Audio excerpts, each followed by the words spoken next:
and welcome to the season finale. This is episode number 10, season 1 of Empire State Hoops. I'm your host, Adam Rothschild. This, along my side the entire season, has been Matt Vargo. And today's episode of Empire State Hoops has been powered by Sport Pros USA.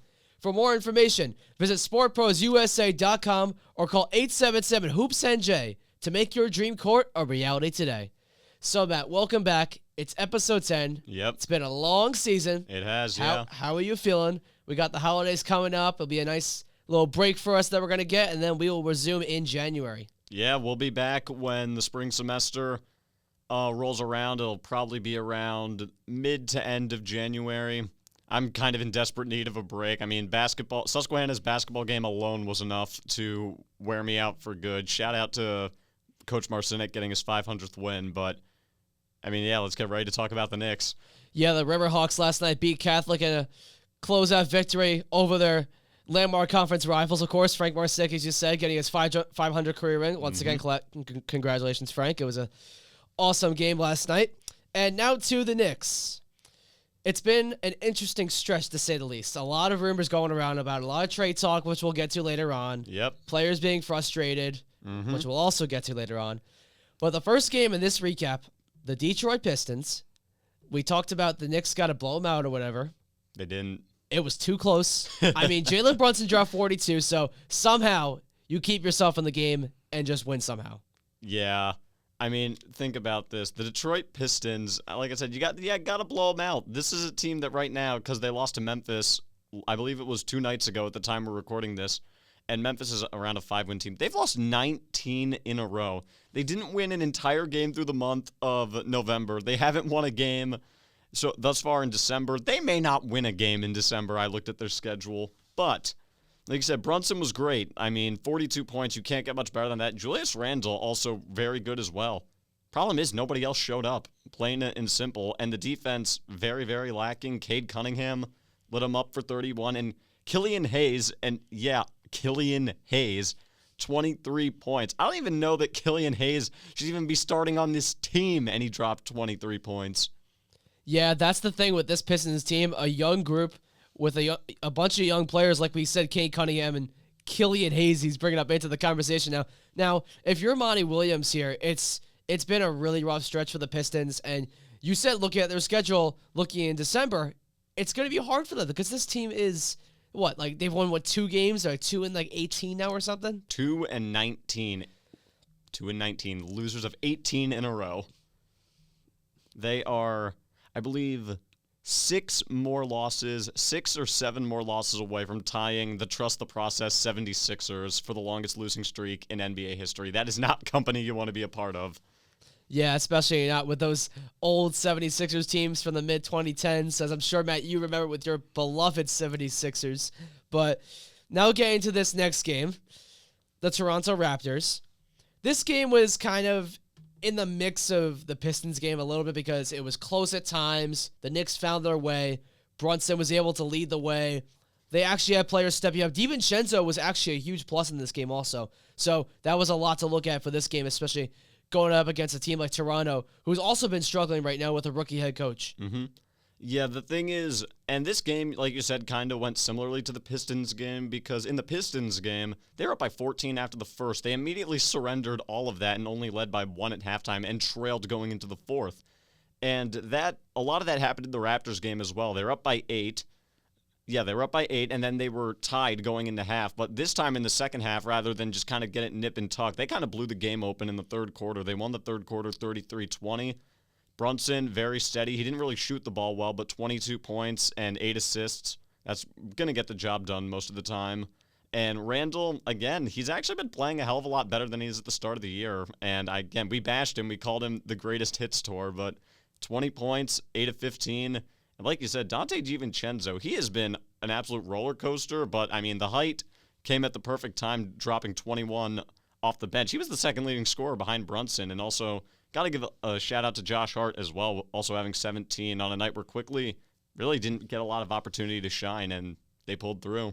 The Villanova kids coming through as per usual. And now you just brought up Emmanuel Quick. I'm actually happy you brought that up because of the situation with his contract extension at the beginning of the year because they couldn't come up with an agreement on that.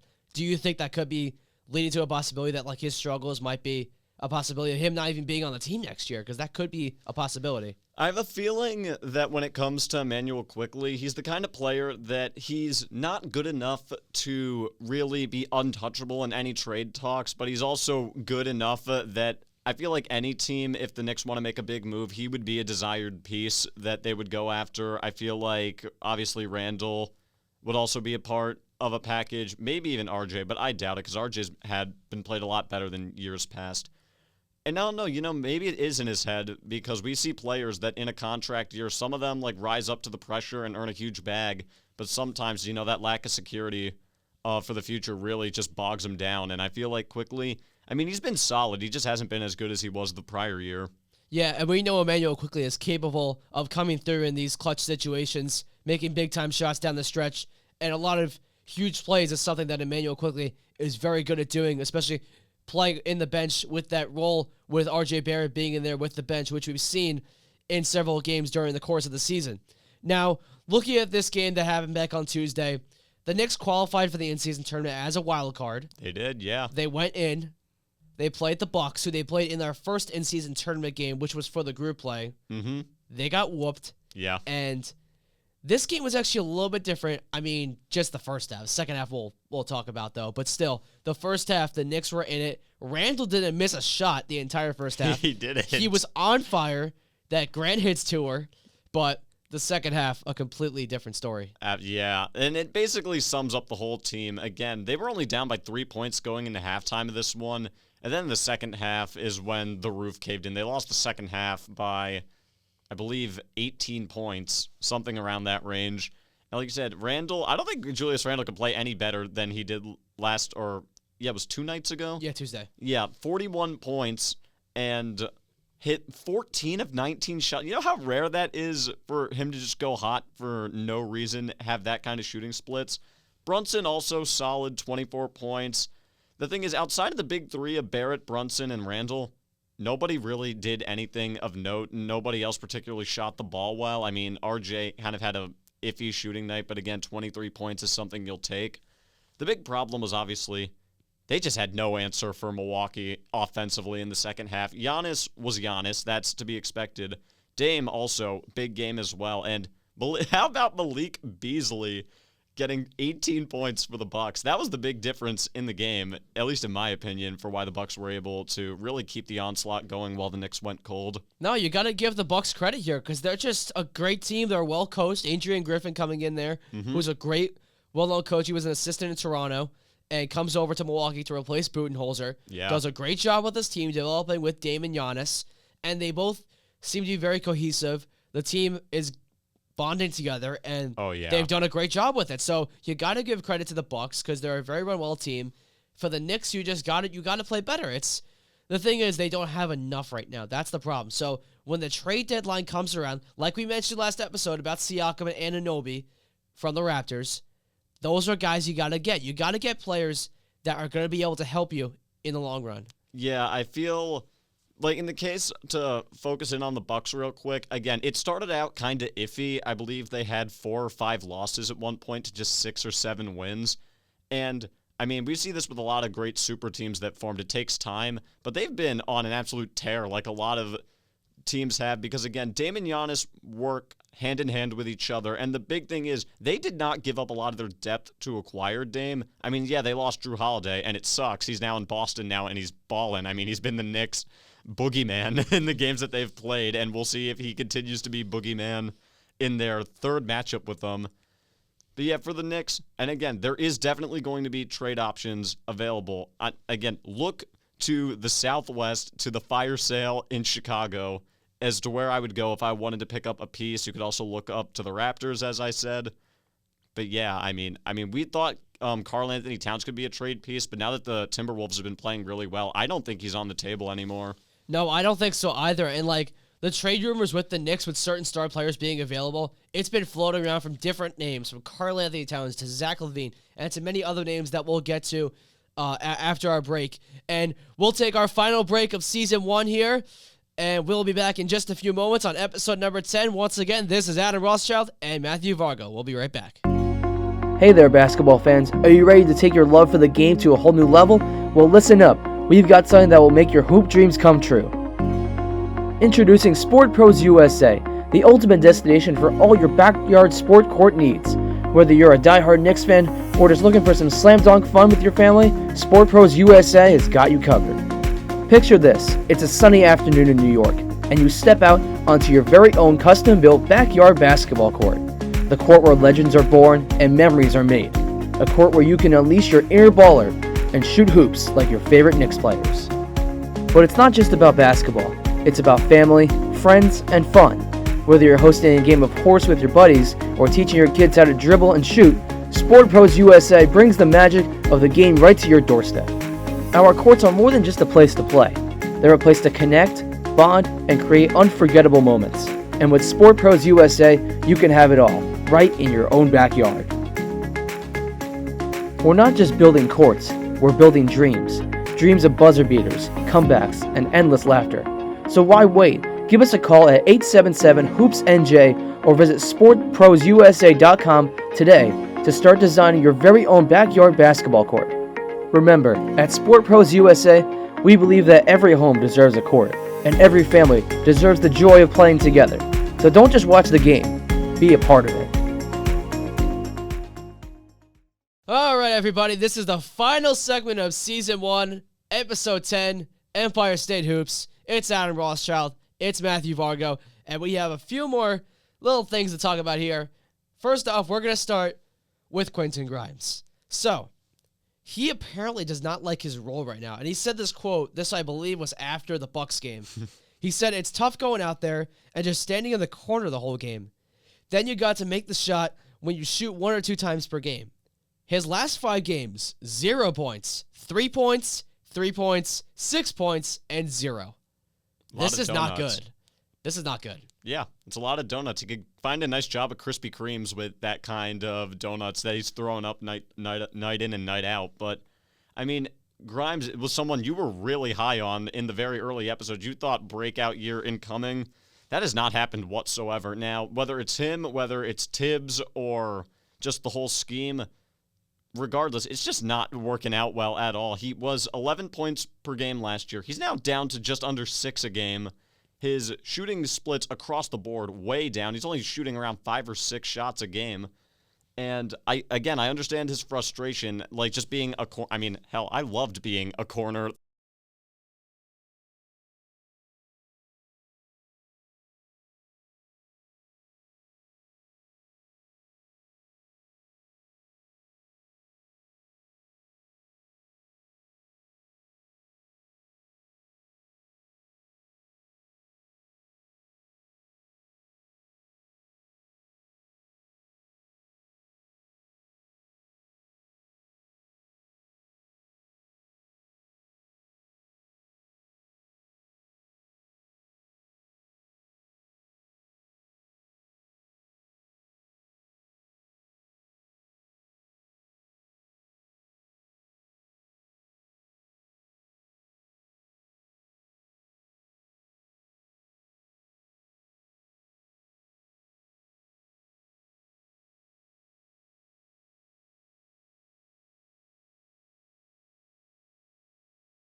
Late last week, Mm-hmm. DeMar DeRozan, I don't know why, but some people think he has connections with the Knicks or the Miami Heat. Those were the 2 teams that were brought up, but New York was the top pick, apparently, for DeRozan that we've heard about. But the question is, do we know if this rumor is true? Are the sources correct about it? Mm-hmm. What do we think about this? Well, I feel like DeMar DeRozan is a kind of player that you would want on a... Because, DeMar DeRozan, for a long time with the Raptors, what was his nickname? DeMar DeChokeson or something? And it was a big problem with him. But for a guy who's 34 years old, he really hasn't fallen off yet in a way that we've seen it. Now, he's not like a megastar guy like Steph, KD, or LeBron, but he's definitely a player that can contribute well to any team. And Like, if I'm Leon Rose, just go make a move. Like, just get a piece to try to push you guys over the edge. This is New York, filled with several star players. I mean, like, look at what the Yankees just did. They got Juan Soto, Alex Verdugo. Like, you got to load up on some star power in such a massive media market to get fans more hyped. Now, I know the Nuggets, for example, won the championship. They didn't have overwhelming star power. They had a lot of guys who were very good players with one clear superstar that all knew their role. DeMar DeRozan, it can be one of those guys, kind of like an Aaron Gordon, who could be an absolute key contributor to a championship team. And if I'm the Knicks, I mean, why not go after him? Like, who else is better right now? Like, you're trying to hold out for Embiid or something down the road? Like, and who knows if Embiid would even want to come? Yeah, that's the thing I'm worried about here, because I've heard people say things about DeRozan that, like people saying, like, what has he done in Chicago? I mean, that is true. He's only brought them to a first-round playoff series against the Bucks. But that's the thing you look at here, at his success in past seasons. With Toronto, of course, only the conference finals the 1 year against Cleveland. Second round of the playoffs, they got swept by Cleveland as the number 1 seed. Goes to San Antonio and makes it to the first round of the playoffs once. And Chicago, same thing. First round of the playoffs once. They tried to build a crazy super team with him, Lonzo Ball, and Zach LaVine. And it's not really working out in Chicago. So I think if the Knicks want to make a move, this might be the guy if Embiid doesn't work out, because it's not like Derrick Rose. When Derrick Rose was on the Knicks, it was a little different because he was in more of a role and he was playing with injuries. DeMar never had a serious injury. No. So that would be a reason to go for DeMar DeRozan. Well, the thing is, I've mellowed a lot more on DeMar over the years. I know it was a bad look that he got traded, and then the Raptors immediately won a title with Kawhi. It was really just them swapping out him for Kawhi. But at the same time, that year, LeBron finally left the East. He was the Raptors. You want to talk about, like, the boogeymen of all boogeymen? It was LeBron with the Raptors. They named the city after him, LeBronto. And I mean, I know that especially there were years where they had a chance, but, like, come on, you're going against LeBron. That's all I need to tell you to know that you're not going to win. And with the Bulls, I mean, you got to remember, when Lonzo Ball was healthy, they were the number 1 seed in the East. Would they have stayed there? I doubt it, but they would have been a lot better than what they are now. Like, Lonzo was the engine that made it hum. DeRozan was having the best year of his career. And then tragic for Lonzo. And again, I'm going to knock on wood for him because he's such a fun player to watch when he's healthy. Looks like he may not play in the NBA again with all the knee problems. I kind of feel like a lot of the Bulls' dysfunction isn't really on DeRozan. If anything, he is like the one silver lining, because I don't know if you've been, like, looking at the fire sale in Chicago right now. Zach LaVine, clear as day, does not want to be there. His stats are down, down, down across the board, while DeRozan's are largely unchanged for the most part. Yeah, DeMar DeRozan has still been playing a similar role for the Chicago Bulls, while you just mentioned Zach LaVine, of course, slowly decreasing his stats a little bit as well. So now we're going to get into the next game, which is at Boston. But the Knicks do have a home game before that at Toronto, but we did talk about the Raptors earlier because the Knicks did play them already recently in Toronto. So the Knicks will have a home game against the Raptors next week, and they will have Boston before that. So the Celtics, again, you've lost to them both times at the Garden opening night and in November in Boston. What's the strategy going to be, and what do you do against these star players? How is it going to work? How do you finally beat them? Pray that Jason Tatum has an off shooting night or something. I don't know. This Boston, and I hate the Celtics so much, but they're just a very good team. This is a team that I think is going to clash with the Bucks at the end of the year. They're coming off a loss to the Pacers, however, in the quarterfinal of the in-season tournament game. And also, shout out to the Pacers. They're not really a championship contender, but they're a very fun team to watch offensively. Like, that's a team, if you're getting into a shootout with them, like, good luck. Tyrese Halliburton, he might be an all-NBA player this year, but other than that, side note, but these Celtics, in a game that they lost to the Pacers, Tatum 32, Jaylen Brown 30, and they were without Porzingis for this game, so they really didn't get much scoring help outside of 18 from Derek White. Drew Holiday had an off night. And I think that's the key. You just got to hope that one of these big guns for Boston has an off night, because Tatum and Brown will be Tatum and Brown. You got to keep guys like Drew Holiday and Derek White and old but still very productive Al Horford in check. I feel like that's kind of what you have to do. I think your dream is for Luke Cornett to get minutes into this game. I mean, hey, he got minutes. He somehow got 17 minutes in the in-season tournament game. Who knows if Porzingis will come back for it? I'd imagine he would. I haven't really heard anything major about his injury, but if you're going to get a big old Luke Cornett out there, punish him. Just have him do the 10-foot block like we mentioned many episodes ago, early on in the season. There it is. The 10-foot block, once again, is back from the dead. And that was it right there. Yep. So now, after Boston, and after this home game against Toronto, out west they go, out to the West Coast. That's right. The Utah Jazz, the Phoenix Suns, the Clippers, and the Lakers. So you got Utah, a team that's struggling. Phoenix, a team with a big three that barely hasn't played many games together. Yeah. The Clippers, who are crazy with 4 superstars, with Russell Westbrook, James Harden, Kawhi Leonard, and Paul George all over the place right now as well. And then you got the Lakers, who are actually playing pretty well right now, sitting above 500. So that's probably going to be the toughest game, I think, out of this road trip. But then after all of this is done, you're still on the road, but technically in New York at the Brooklyn Nets. They'll take over. They'll take over Barclays Center. They always do. It's a 20-minute drive. I've been to Barclay before. It's a decent place, but it's not MSG. I'll just let you know right there. But for the West Coast trip, as you alluded to, that is 4 games.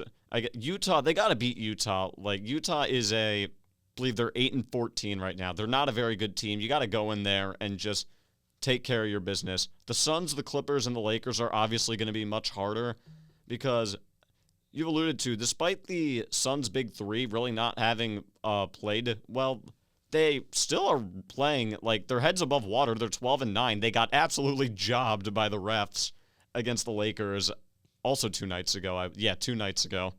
Sorry, it's really been hard for me to keep track of a lot of these games, especially with Susquehanna's season, because I kind of have to focus more on that because like it's our job to do so.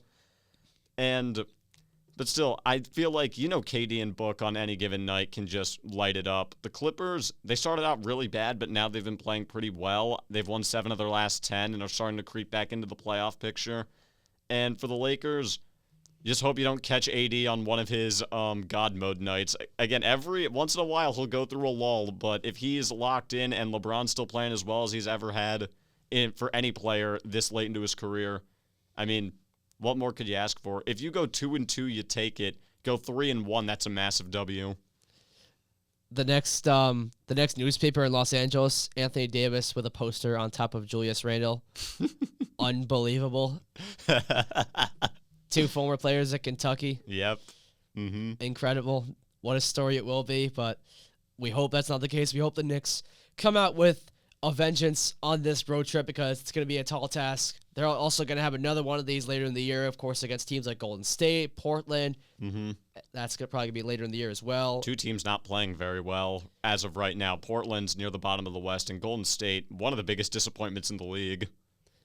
Yeah, so that's been something that the Knicks are going to have to look forward to later in the year. I'm sure with that other West Coast trip, they'll have the Denver Nuggets on that trip as well. The Pelicans definitely as well at some point. Mm-hmm. But it's been a fun first season of Empire State Hoops, hasn't it, Matt? It's been a fun season. Yep. Lots to talk about. Lots of games breaking down. Lots of trade rumors.